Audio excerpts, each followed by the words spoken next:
ایک بادشاہ اپنے وزیر کے ساتھ سیر کر رہا تھا۔ اچانک اس کی نظر ایک مزدور پر پڑی جو زمین سے اینٹ پھینکتا اور وہ اینٹ ہوا میں قلا بازیاں کھاتی ہوئی تیسری منزل پر پہنچتی۔ بادشاہ نے حیران ہو کر وزیر سے کہا کہ کیا وجہ ہے کہ اس کی زمین پر کھڑے ہو کر پھینکی ہوئی اینٹ تیسری منزل پر پہنچتی ہے؟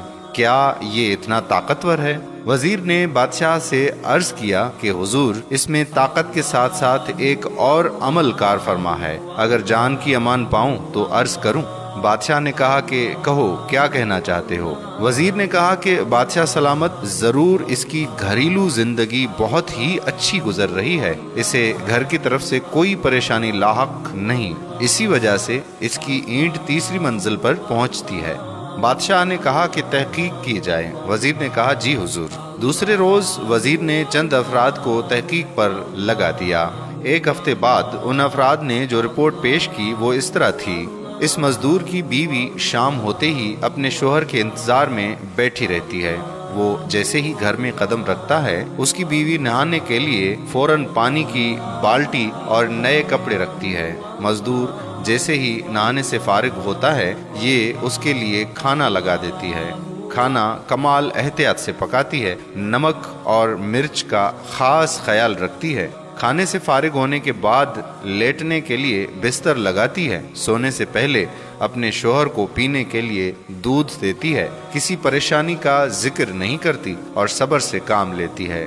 جب یہ رپورٹ بادشاہ کے سامنے پیش ہوئی تو وہ مزید حیران ہوا۔ اس نے وزیر کو کہا کہ ان کے درمیان کچھ رنجش پیدا کر دو، پھر دیکھیں کیا نتیجہ نکلتا ہے۔ چنانچہ وزیر نے ایسا ہی کیا۔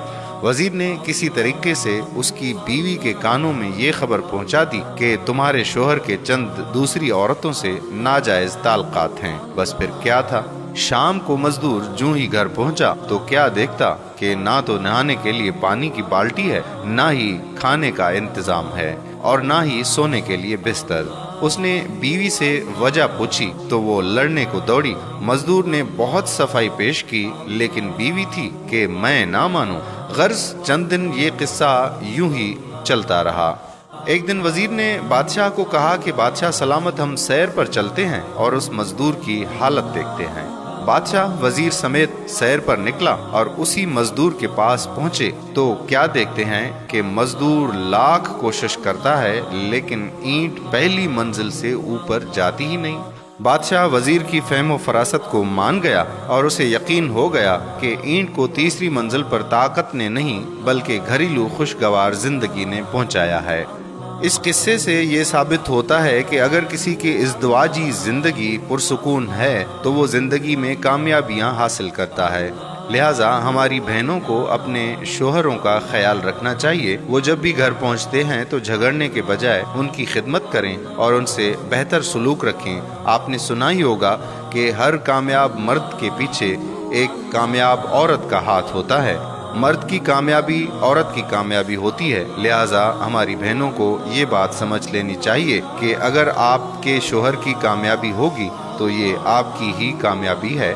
لہٰذا اپنے گھر میں فساد کے بجائے خوشگوار موڈ میں زندگی گزارنی چاہیے تاکہ ہم زندگی میں زیادہ سے زیادہ کامیابیاں حاصل کر سکیں۔ اللہ حافظ۔